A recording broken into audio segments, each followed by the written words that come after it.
میرا تو کام ہے جلاتے رہنا چراغ سارے جہاں میں، میرا تو کام ہے جلاتے رہنا چراغ سارے جہاں میں، راہ میں مجھے دشمن کا گھر مل جائے۔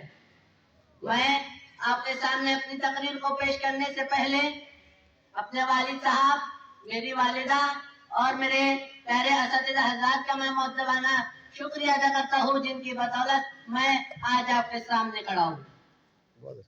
صدر جلسہ، مہمانان خصوصی، معزز قابل احترام اساتذہ حضرات اور میرے پیارے بھائی اور بہنوں، السلام علیکم۔ ہندوستان میں کئی مذہب کو ماننے والے لوگ رہتے ہیں، سب اپنے اپنے مذہب کے لحاظ سے تہوار مناتے ہیں، لیکن کچھ قومی تہوار جسے سب مناتے ہیں، جیسے یوم آزادی، اس کا مطلب ہے آزادی کا دن۔ اسے 15 اگست کے دن مناتے ہیں، کیونکہ 15 اگست 1947 کے پہلے ہم انگریزوں کے غلام تھے۔ وہ جو چاہتے تھے کرتے تھے، لیکن جو ہم چاہتے تھے اسے کرنے نہیں دیتے تھے۔ انہوں نے اسی طرح تقریباً 200 سال تک حکومت کی، ہمارے دیش کو لوٹ لوٹ کر لے گئے۔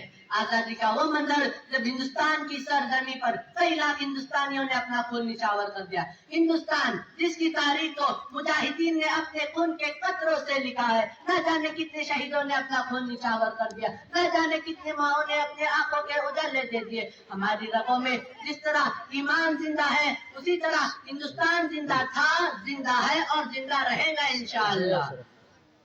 آزادی کی جنگ میں وطن کے خاطر، وطن کے امن و سلامتی کے لیے وطن کے دیوانوں نے ہر قسم کی قربانیاں دی۔ عوام میں آزادی کا جذبہ پیدا کرنے کے لیے مولانا حسن مہانی صاحب نے انقلاب زندہ باد کا نعرہ دیا، زین العابدین نے جے ہند کا نعرہ دیا، علامہ اقبال رحمت اللہ علیہ نے سارے جہاں سے اچھا ہندوستان ہمارا اس ترانے کو لکھا، گاندھی جی نے نمک ستیہ گرہ کیے، کبھی مولانا آزاد کی شکل میں، کبھی پنڈت نہرو، اشفاق اللہ خان، محمد علی جوہر، ان لوگوں نے ہمارے دیش کے آزادی کے لیے ہر قسم کی قربانیاں دی۔ اگر ہمیں وطن کے خاطر لڑنے کی ضرورت آ جائے تو یہ بات ہمیشہ یاد رکھنے کہ ہم سے پہلے بھی خون کے کئی دریا بہا دیے گئے ہیں۔ کاکوری تحریک کے بعد اشفاق اللہ خان کو پھانسی پر چڑھا دیا گیا، اس وطن کے دیوانے نے جام شہادت خوشی خوشی نوش فرما لیا۔ ریشمی رومال کی تحریک، اس تحریک کا نتیجہ یہ تھا کہ کیا ہندو، کیا مسلم، کیا سکھ، کیا عیسائی، اس وقت سبھی کے دل میں محبت اور بھائی چارگی کا عالم تھا۔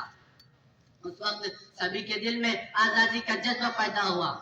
آخرکار ہندوستانیوں کی اسی ایکتا کو مد نظر رکھتے ہوئے انگریز سمجھ ہی گئے کہ گیدڑ کی 100 سالہ زندگی سے بہتر شیر کی ایک دن کی زندگی ہے، اور آخرکار انہوں نے ہمیں ان کے غلامی کی چنگل سے آزاد کر دیا اور واپس انگلینڈ چلے گئے۔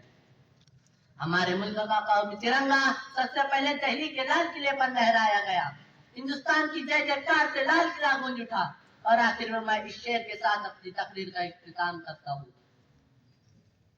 صاحب مسلک ہے، ذاتی مکان تھوڑی ہے،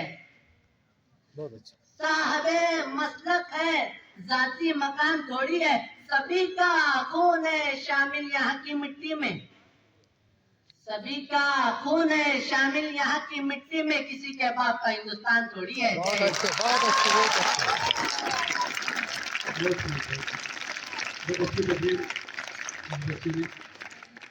زبیر خان کی جانب سے